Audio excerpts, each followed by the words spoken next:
En Primera de Corintios capítulo 15. Leamos dos versículos, el 53 y el 54. Primera carta del apóstol Pablo a los Corintios, capítulo 15, versos 53 y versos 54. Dice así la palabra de Dios: porque es necesario que esto corruptible se vista de incorrupción, y esto mortal se vista de inmortalidad.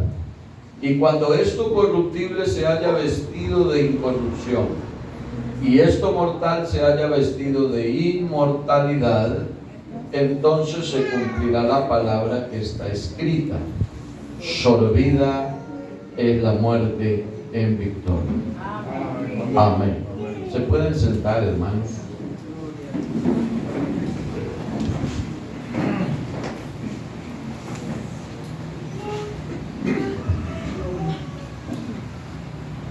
Bueno, para la enseñanza que quiero compartirles hoy,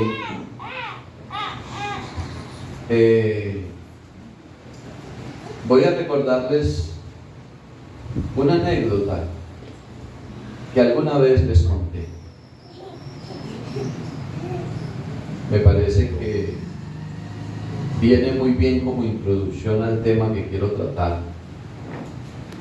Y es aquella historia de aquella comunidad indígena. Ustedes saben que los pueblos indígenas tienen ahora un nombre más técnico. Ellos tienen sus propias leyes. Ellos, cuando tienen problemas, no acuden a la justicia ordinaria, sino que tienen unas leyes que ellos son los que hacen juicio entre ellos. Entonces, dice la historia que en esa comunidad pues no está permitido los ladrones, no se permiten los ladrones, pero en la comunidad comenzaron a perderse en las gallinas, estaban robando las gallinas. Entonces el gobernador, el cacique, dijo: hay que buscar al que se está robando las gallinas, y el que se esté robando las gallinas lo vamos a castigar con pena de muerte, lo matamos. Y comenzaron a investigar quién se robaba las gallinas, hasta que alguien llegó y dijo: ya encontramos quién se está robando las gallinas.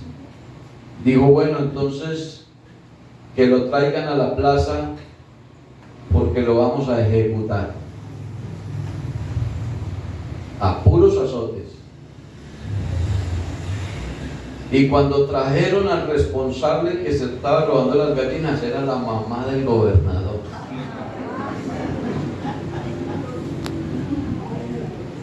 Era la mamá. Entonces el gobernador dijo: hay que ejecutar el juicio, hay que cumplir con la norma. Dijo: pero ustedes no lo van a hacer, le dijo a la guardia. Ustedes no lo van a hacer hasta que yo no autorice.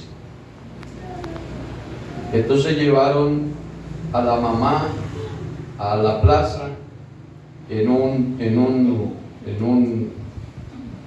se le dice un botalón, un palo que colocan grande en medio de la plaza. La amarraron, y después de que estaba ya amarrada, entonces salió el gobernador y se fue donde su mamá y la abrazó. La abrazó cubriéndola con su cuerpo, y cuando la tenía abrazada dio la orden, dijo: ejecuten la orden. Y comenzaron a dar azotes hasta que lo mataron. Y ella salió libre.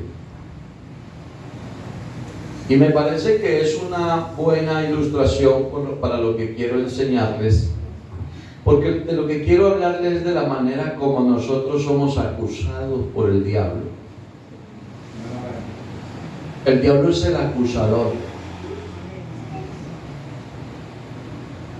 Y afortunadamente la iglesia hoy tenemos un gran abogado que nos defiende. Por ahí cantamos un coro que dice: yo tengo un abogado que me defiende y nunca está ocupado, siempre me atiende. Él nunca pierde pleitos, todos los gana. Amén, Y si alguno quiere saber su nombre, Jesús se llama. Ese es el abogado que nos defiende. Pero los abogados que defienden generalmente en la justicia ordinaria, en los términos en lo que tiene que ver con lo jurídico, ellos argumentan, ellos se apoyan en la jurisprudencia o en la Constitución, en lo que está establecido en los códigos de ley, para defender con argumentos jurídicos. Pero aquí en lo espiritual es distinto, porque aquí se declara inocente al culpable sin que se deje de pagar la deuda. Ojalá yo me pueda hacer entender. Una cosa es que a alguien le digan que es inocente por argumentos jurídicos, sin que se haya pagado. Y otra cosa es que lo declaren inocente porque pagó la deuda. Esas son dos cosas distintas. Entonces, hermanos, nosotros tenemos la gran bendición y la gran ventaja de que el que pagó la deuda de nosotros no solamente dijo que éramos inocentes o nos declaró inocentes por ser el Rey del universo y el soberano Dios, sino que pagó. La corona con espinas no era para él, era para usted, para mí. El látigo romano no era para Jesús, era para nosotros.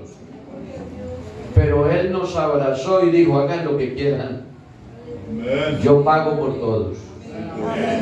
Cristo pagó la deuda de nosotros y hoy somos libres por la gracia de Dios y por la obra redentora del Calvario. Somos inocentes de culpa. Santo es el nombre del Señor. Aleluya. Entonces,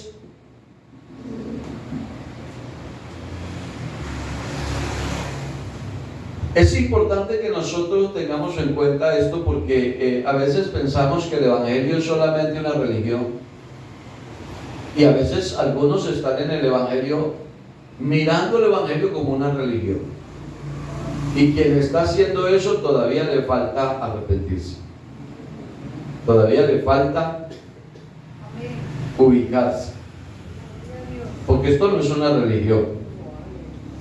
Aquí nosotros no vamos a encontrar salvación para el alma solo porque cumplidamente venimos los domingos a la iglesia.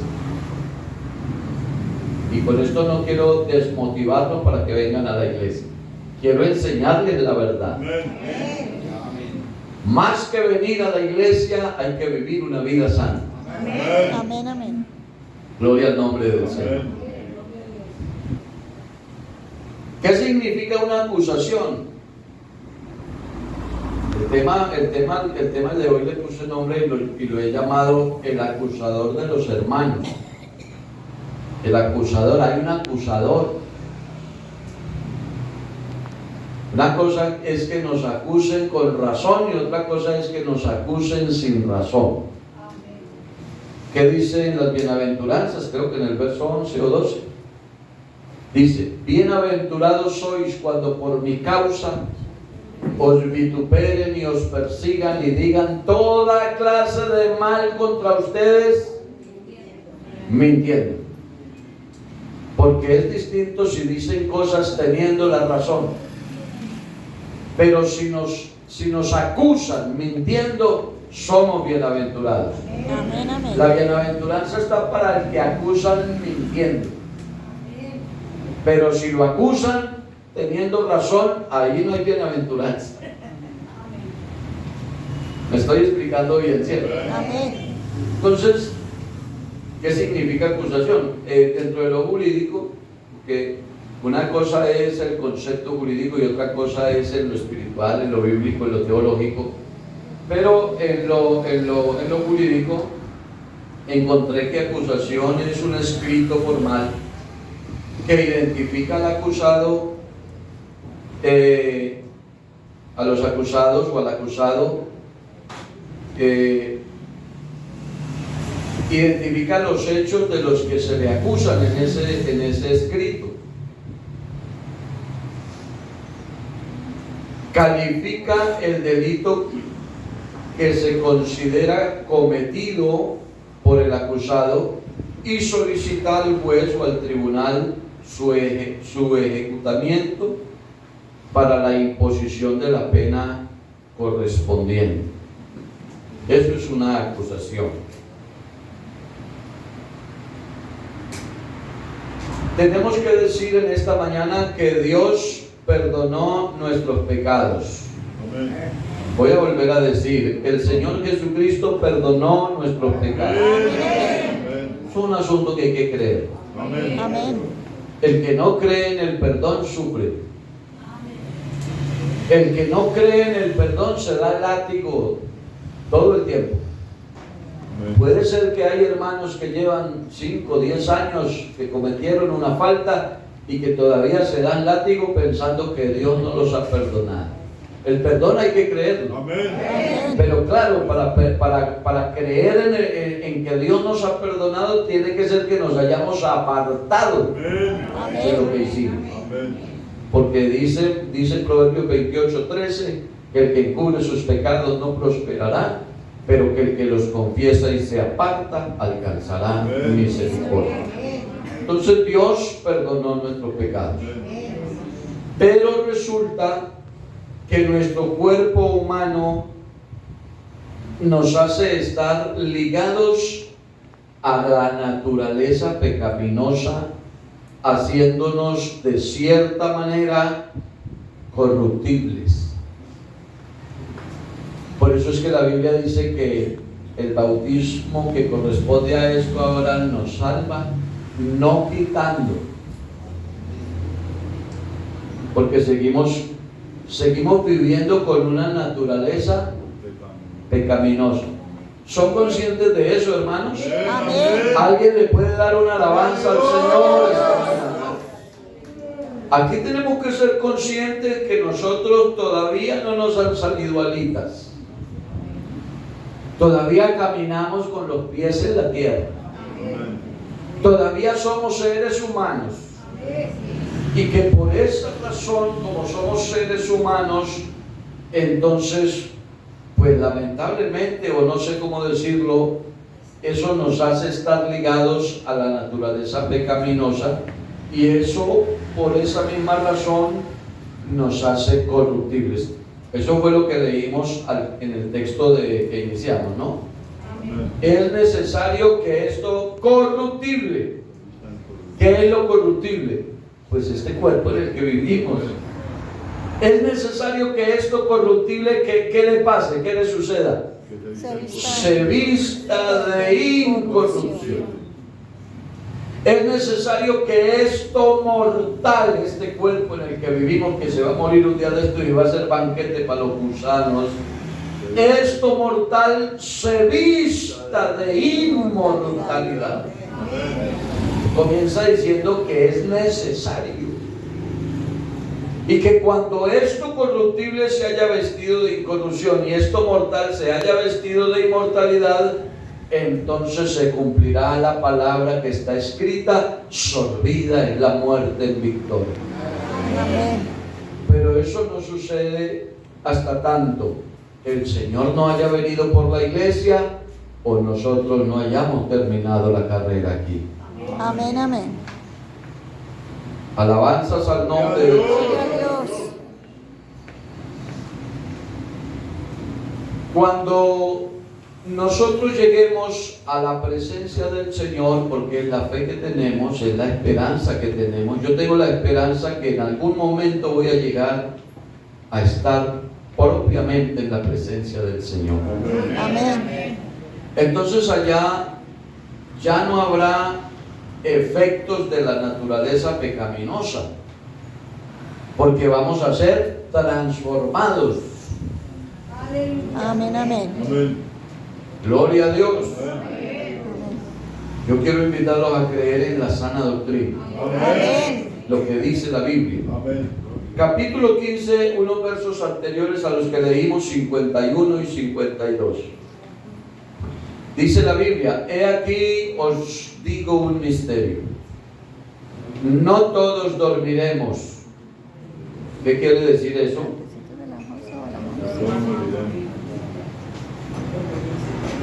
Parece ser, hermanos, que no todos vamos a experimentar, todos no vamos a experimentar la muerte.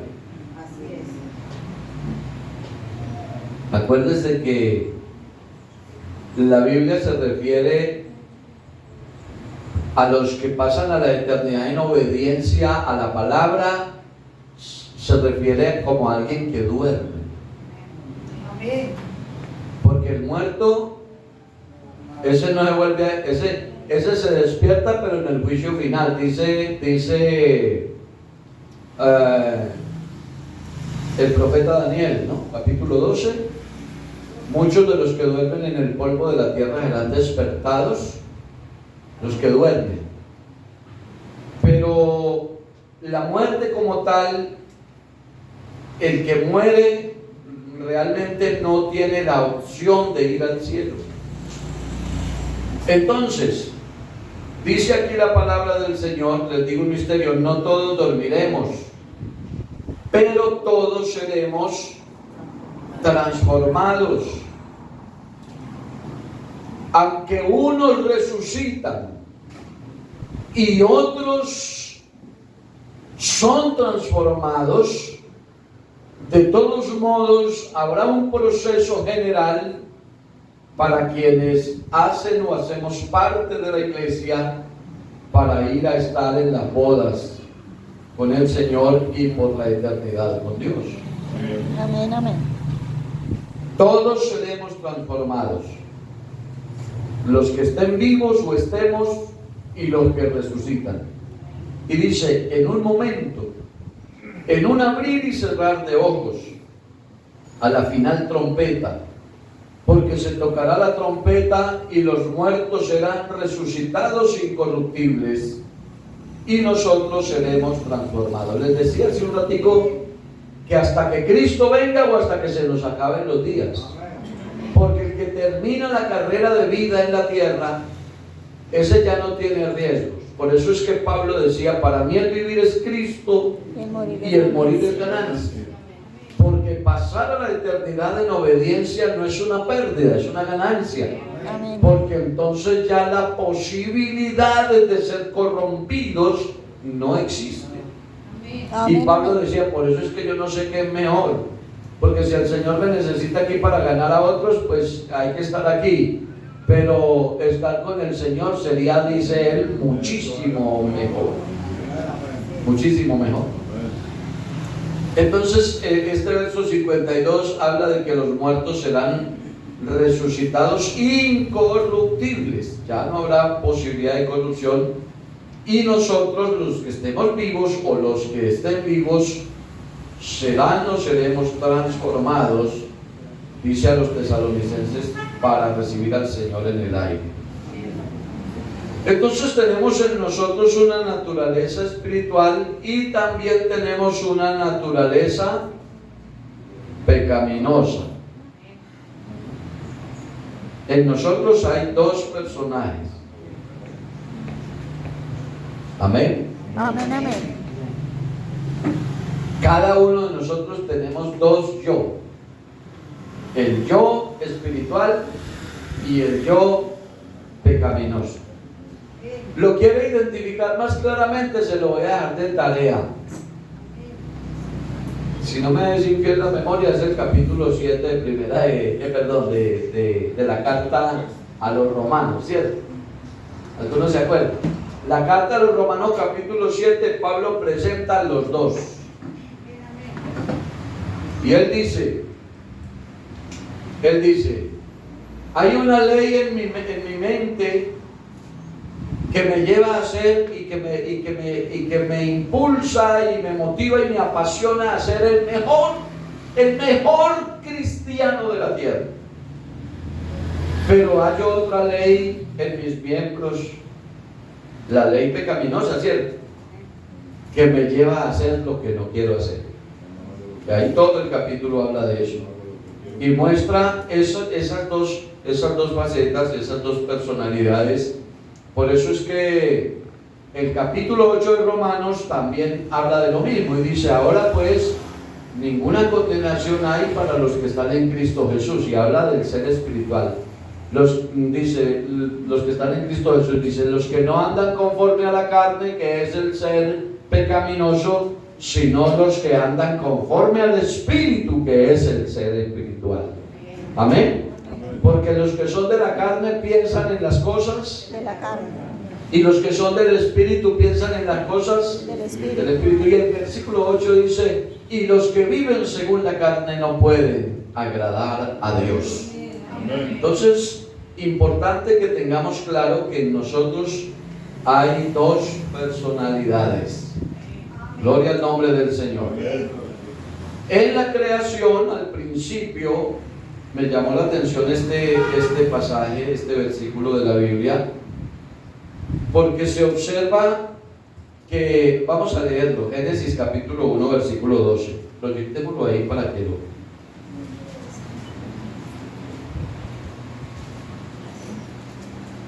Pónganle cuidado, hermanos, a lo que dice este pasaje, vean. Génesis 1:12. Así dije yo. Génesis 1:12. ¿Sería que me quedó mal? A ver, ¿cómo dice aquí? Produjo pues la tierra hierba verde, hierba que da semilla según su naturaleza, y árbol que da fruto cuya semilla está en él según su género, y vio Dios que era bueno. Ahí, ese es. Dice, produjo pues la tierra hierba verde, hierba que da semilla según Su naturaleza. su naturaleza. Y los árboles dan fruto cuya semilla está en ellos según Su género. su género. Es decir, que el fruto, la semilla que producía la hierba era según su naturaleza. Según su naturaleza.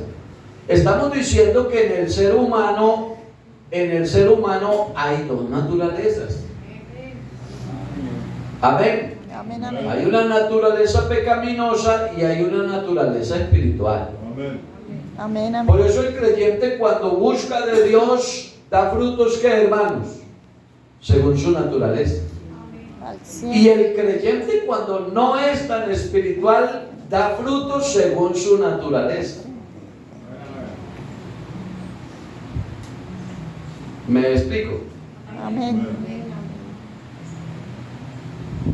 Usted ve personas que son de la iglesia y los ve haciendo cosas que no son como de un cristiano. Lo que pasa es que se está aflorando en él su Naturaleza. naturaleza. Y usted ve otras personas que las ve muy ubicaditas, muy centraditas, muy ejemplares. Y entonces, ¿qué es lo que pasa? Pues que ellos están dando un fruto según Su naturaleza. eso es lo que dice aquí. Hierba que da semilla según su naturaleza. Por eso usted nunca va a ver un palo de mango produciendo guamas. Nunca. Usted nunca va a poder cosechar frijoles de una siembra de maíz.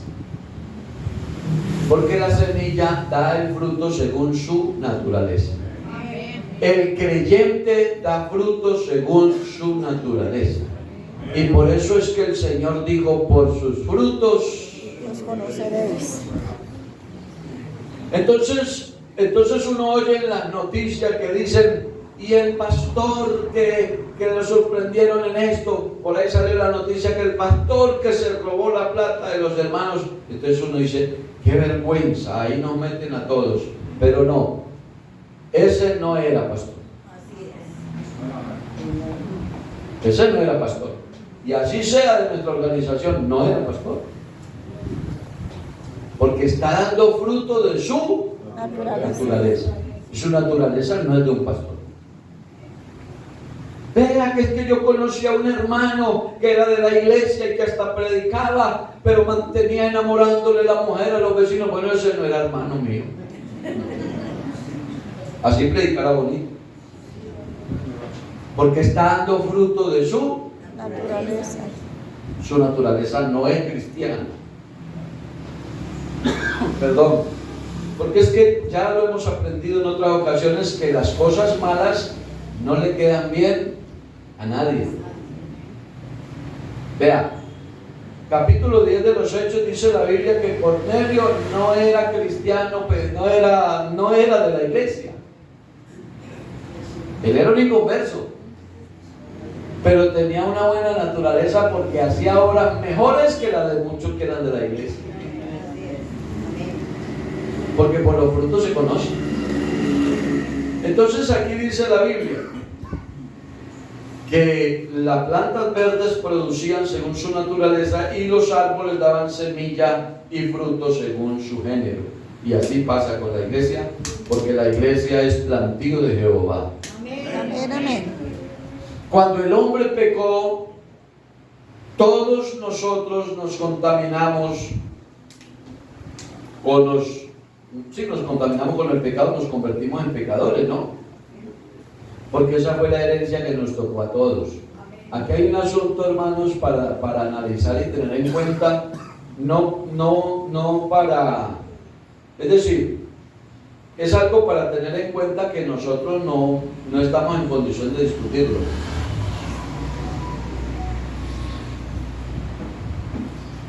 Hay cosas que a uno le dan, herencias que le tocan, y si quiere las recibe, y si no quiere no las recibe. ¿Cierto? Amén. Usted ha visto que hay familias donde queda una herencia y algunos de los herederos están bien económicamente y hay otros que están muy pobres. Y entonces algunos que están bien y son generosos le dicen, no, la parte mía de ese la fulano. ¿Se han dado cuenta de eso? Porque resulta que la persona puede recibir la herencia o no recibir. Pero esta herencia es, permítame en este término jurídico, imputada en el heredero si quiere y si no también. ¿Cuál fue la herencia que nos tocó si quiere y si no también? La del pecado. La del pecado. Entonces, nos convertimos en pecadores porque nos tocó la herencia. Romanos 5:12, ahí está clarito. Como el pecado entró en el mundo por un hombre, y por el pecado entró la muerte, así la muerte pasó ¿a cuántos? A todos los hombres. ¿Y por qué razón? Porque todos los hombres pecaron. Entonces fue la herencia que nos tocó a todos.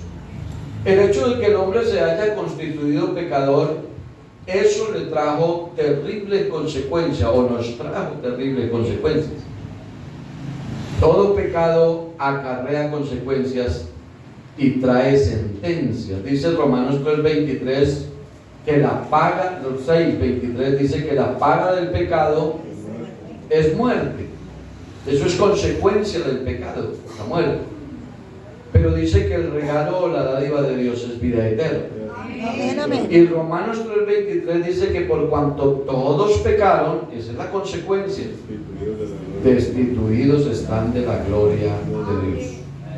Entonces nuestra naturaleza pecaminosa solamente es controlada por la obra redentora de Cristo. Alabanzas al nombre del Señor. Solo el poder de Dios y su obra redentora del Calvario, aleluya, puede controlar esa naturaleza caída, pecadora del hombre. Amén. Los hombres buscan controlar ese problema por sus propios medios, y todo el que busque controlarlo por sus propios medios fracasa. Amén. Fracasa. ¿Ustedes creen que a Dios le gusta que un hombre pague penitencias y haga obras para tratar de arreglar el problema del pecado?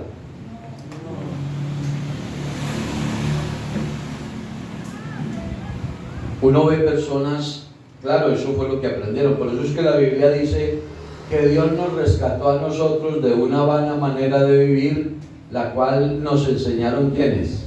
Nuestros padres.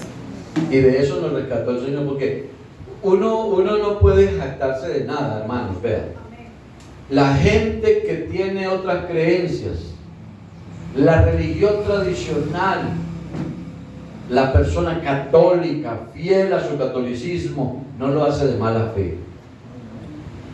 La mayoría de ellos creen que lo están haciendo bien. Amén. Porque fue lo que aprendieron de sus padres. Eso fue lo que aprendimos. Eso fue lo que nos enseñaron. Y como eso fue lo que nos enseñaron, pues al que no le ha sido revelado el Evangelio, eso es lo que practica. Y entonces no es extraño que una persona pretenda en la fe que tiene cargarse una cruz pesada y caminar 2 o 3 días hasta un monte de peregrinación y lacerarse sus rodillas, sus espaldas y hacer un poco de cosas tratando de arreglar el problema. Pero resulta que eso no le arregla, a eso le agrava el problema.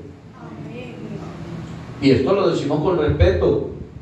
Puede ser que alguien nos esté escuchando esta mañana que cree diferente a nosotros, pero nosotros tenemos que enseñar lo que nos ha sido revelado por la palabra de Dios. Y nosotros hemos aprendido que el único que le arregla el problema del pecado al hombre se llama Jesucristo el Señor, con su obra redentora del Calvario. A su nombre sea la gloria. Solamente controlada por la obra de Dios. Dice Gálatas capítulo 5 versos 16 y 17, digo pues, anden en el Espíritu y no satisfagan los deseos de la carne. Porque el deseo de la carne es contra el Espíritu y el deseo del Espíritu es contra la carne, y estos se oponen entre sí para que no hagáis lo que quisierais. Ahí están las dos naturalezas, la carne y el Espíritu, lo pecaminoso y lo espiritual. Por tanto, de la manera que habéis, dice Colosenses 2:6, dice, por tanto, de la manera que habéis recibido al Señor Jesucristo, andad en Él. ¿Cómo lo recibimos? De una manera espiritual. Entonces debemos de andar de una manera espiritual. Usted y yo, hermanos, no estamos para divertirnos con las cosas del mundo. Nosotros estamos para gozarnos en el Evangelio del Señor. Amén. Amén. Entonces nosotros, para estar bien el alma, el espíritu, todo nuestro ser, nuestro cuerpo, lo que somos, no necesitamos de nada de las cosas del mundo, ni de las tradiciones. Yo espero que ninguno de ustedes haya adornado la casa con telarañas y calabazas y todas las cosas murciélagos. Espero que no. Espero que tampoco le vaya a poner más religiosidad a su vida. Ahorita estaba aclarando porque yo sí le dije a mi esposa, algunos van a decir aquí que estamos celebrando desde ya la Navidad con el arbolito. La hermana ya aclaró que eso no es. Porque nosotros ya no somos así, nosotros somos espirituales. Somos espirituales. Alabanzas al nombre del Señor. Los hijos de Dios debemos aprender a conocernos y no dar lugar para que la concupiscencia se enseñoree de nosotros.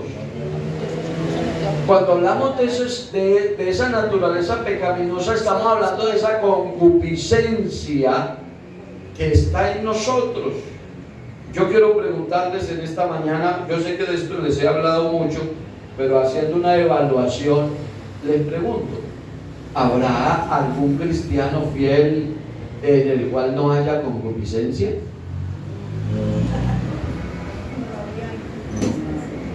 Pregunto, ¿habrá alguno? Estamos enfocados en el tema que venimos tratando, ¿no? Va a venir un día cuando habrá glorificación, perfección. Pero mientras tanto no. Porque están las dos naturalezas. Amén, amén. Amén. Amén. La concupiscencia es el deseo hacia el mal. Eso permanece en el ser humano mientras el ser humano vive. Y solo es dominado por la presencia de Dios a través de su Espíritu Santo. Amén. Gloria al nombre del Señor. Amén. Vea, hermanos, arrepentidos, bautizados en la iglesia, caminando con Dios, y la concupiscencia ahí trabajándole a uno. Porque seamos honestos aquí, hermanos. La concupiscencia lo trabaja a uno. Amén, amén. Lo que pasa es que Dios es grande y poderoso, y a través de su Espíritu Santo nos guarda, Amén. nos sostiene.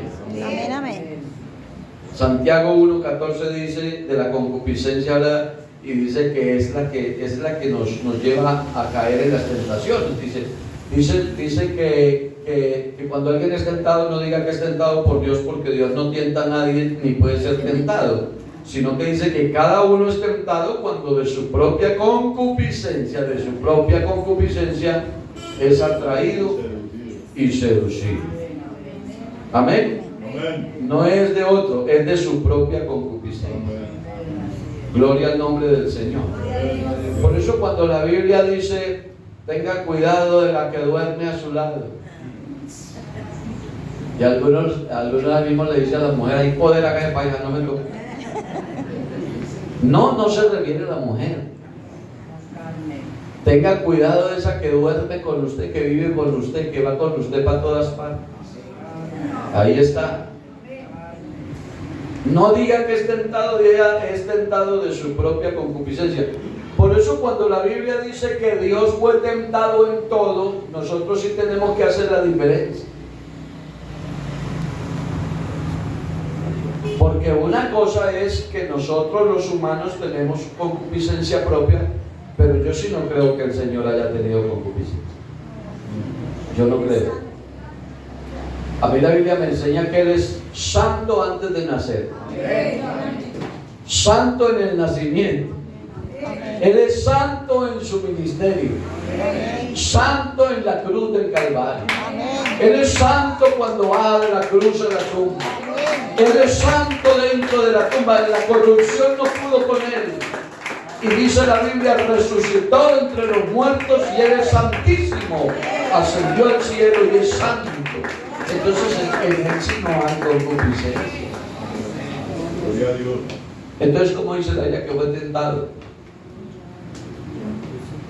Una cosa es que alguien sea tentado y sienta tentación, y otra cosa es que alguien sea tentado y no sienta tentación. Y todos los humanos son tentados y sienten tentación. Amén. Pero yo no creo que el Señor haya sentido tentación de las tentaciones que el diablo le mostró los reinos del mundo y le dijo, vea, toda la gloria esta la tengo yo, se la ofrezco. ¿Usted cree que él sintió? Mano, ¿qué va a sentir? De Jehová la tierra y su plenitud. Amén. ¡Qué tentación! En cambio a nosotros y nos llama la atención que unas 4 toneladas de oro para usted, 4 toneladas. Oiga, me llama la atención. Si le llama la atención a uno un billete de 100,000, o a ustedes no, Amén. porque si no me los traen y yo los recibo. Hermano, la tentación a todos nos llama la atención. Pero usted cree que usted cree que al Señor usted lo va a tentar con algo, ¿con qué lo va a tentar? Ese no es el tema, pero aquí estamos hablando de cómo en nosotros hay situaciones por las cuales el diablo nos quiere acusar. Dice Romanos 6, dice el verso 12, no reine pues el pecado en vuestro cuerpo mortal de modo que lo obedezcáis. Eso ya nos toca a nosotros manejarlo con la ayuda de Dios. De modo que lo obedezcáis en sus concupiscencias, ni tampoco presentéis vuestros miembros al pecado como instrumentos de iniquidad, sino presentes entre ustedes mismos a Dios como vivos de entre los muertos, y vuestros miembros a Dios como instrumentos de justicia. Esa es la naturaleza espiritual, porque el pecado no se enseñoreará de vosotros, pues no estáis bajo la ley, sino que estáis bajo la gracia. Amén. Entonces dice, según Santiago capítulo 1 verso 5, dice la Biblia, nos enseña la Biblia que la concupiscencia tiene un hijo y una nieta. La concupiscencia tiene un hijo y tiene una nieta. Vean, léalo ahí. Ah, ese no es Santiago, ¿qué? 1:15.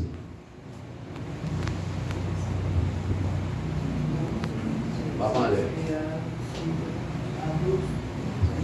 Entonces la concupiscencia, después que ha concebido, se ha embarazado, entonces después de que se ha embarazado, da a luz un hijo que se llama pecado. Y ese pecado, siendo consumado, también se embaraza y da a luz la muerte. Entonces el hijo de la concupiscencia se llama pecado y la nieta de la concupiscencia se llama la muerte. Cuídese de esa familia. Demos gloria a Dios. El Señor nos guarde, hermanos, del pecado. El Señor nos defienda y nos libre de la muerte. Aleluya.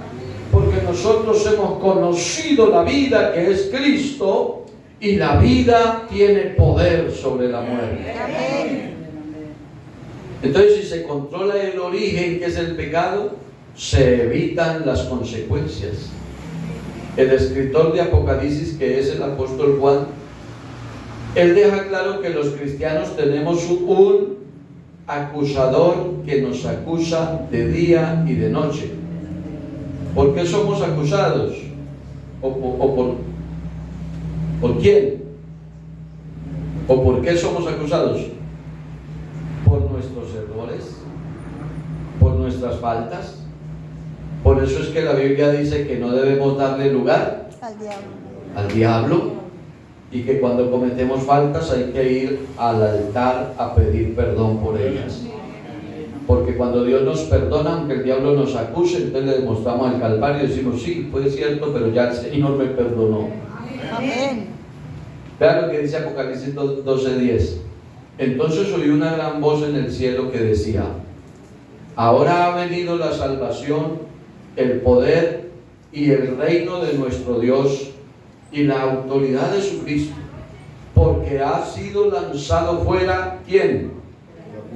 El acusador de nuestros hermanos, el que los acusaba delante de nuestro Dios de vez en cuando. Día y noche. ¿Tenemos un acusador o no lo tenemos? Amén. Nos acusa día y noche. Y eso me viene como a la mente, ya voy terminando, hermano. Me viene como a la mente la historia de Job. ¿Se acuerdan que haces por ahí? No, que rodear la tierra, andar por ella, le dice el diablo al Señor. Y no ha considerado mi siervo Job, que es justo, que no hay otro en la tierra. Y el diablo mismo lo acusa y dice, claro, porque lo tienes con plata, lo tienes con familia, lo tienes viviendo bien. Y el diablo lo acusa. Y a nosotros el diablo nos acusa. Pero si nos sabemos esconder en Cristo, no importa que el diablo nos acuse. Por decirlo de alguna manera, el maligno, el diablo, el enemigo nuestro, tiene como una libreta de apuntes, yo creo, yo no sé. Como que carga una libretica de apuntes de cada uno de nosotros. Como que carga también su camarita ahí para estar tomando fotos y videos. Y Él como que mantiene registrando todas las cosas que hacemos para podernos acusar, ¿cierto? Que necesitan pruebas. Él quiere presentar pruebas ante Dios, pero Dios nos conoce a nosotros por dentro y por fuera. Amén, amén. Hay un ejemplo en la Biblia, Zacarías capítulo 3, verso 1. Mire este pasaje, dice: me mostró al sumo sacerdote Josué, este es un ejemplo, el cual estaba delante del ángel de Jehová, y Satanás estaba a su mano derecha. ¿Para qué? Pues para acusarle. Zacarías 3:1. Y habla de unas vestiduras que tenía Zacarías, ¿no? El personaje, Josué, el sacerdote. Dice, y Josué, dice el verso 3 y 4 del capítulo 3, y Josué estaba vestido de vestiduras viles y estaba delante del ángel, y habló el ángel y mandó a los que estaban delante de él, diciendo: quitadle esas vestiduras viles. Y a él le dijo: mira que he quitado de ti tu pecado y te he hecho vestir de ropas de gala. Es decir, que esas ropas viles representan el pecado. Amén. Por esa razón es que era acusado el sacerdote delante de Dios. Y es bueno que consideremos los argumentos que tenía el diablo para destruirle. Gloria al nombre del Señor. Aunque siempre debemos de tener muy presente que la solución a la vida nuestra está siempre es en el Señor Jesucristo.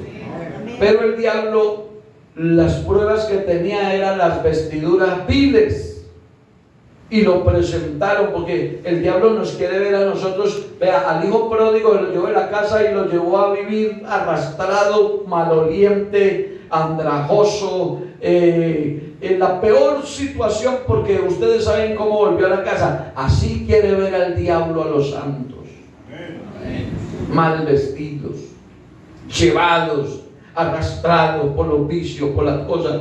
A este que estaba acusando dijo: mírelo cómo está, con vestiduras viles. Pero en el verso 3 y 4 dice la Biblia: estaba vestido de vestiduras viles y estaba delante del ángel, y habló el ángel y mandó a los que estaban delante de él, diciendo: quítenle esas vestiduras viles. Y a él le dijo: mira que he quitado de ti tu pecado y te he hecho vestir de ropas de gala. Amén, amén. Alabanzas al Señor. Vamos a dejar hasta ahí la enseñanza, pero quiero concluir con esto, hermanos. Nosotros somos acusados por el maligno, pero hubo alguien que nos abrazó un día y pagó todas las deudas de nosotros. Nos declaró inocentes. Alabanzas al nombre de Dios. El diablo nos quiere hacer aparentar como si estuviéramos con vestiduras viles, sucias, llenas de pecado, pero el Señor ha hecho con nosotros como hizo con Isaías en la visión. Amén. Isaías dijo: ay de mí que soy un hombre muerto, porque han visto mis ojos al Rey Jehová de los ejércitos. Pero vino un querubín y tomó con las tenazas un carbón del altar, y fue y tocó los labios y le dijo: ha sido quitada tu culpa y limpio tu pecado. Y entonces Isaías se sintió libre del pecado y de la culpa, porque aunque lo acusen de tener vestiduras viles, Cristo nos ha vestido con su justicia, Cristo nos ha vestido con su gracia, Cristo nos ha vestido con su amor y su misericordia. Cristo nos ha hecho libres del pecado, nos lavó con su sangre, nos limpió de toda culpa, y hoy somos ese pueblo escogido y santificado por la gracia y la misericordia del Señor. Quiero invitarlos a estar en sus pies, hermanos, y vamos a darle gracias a Dios por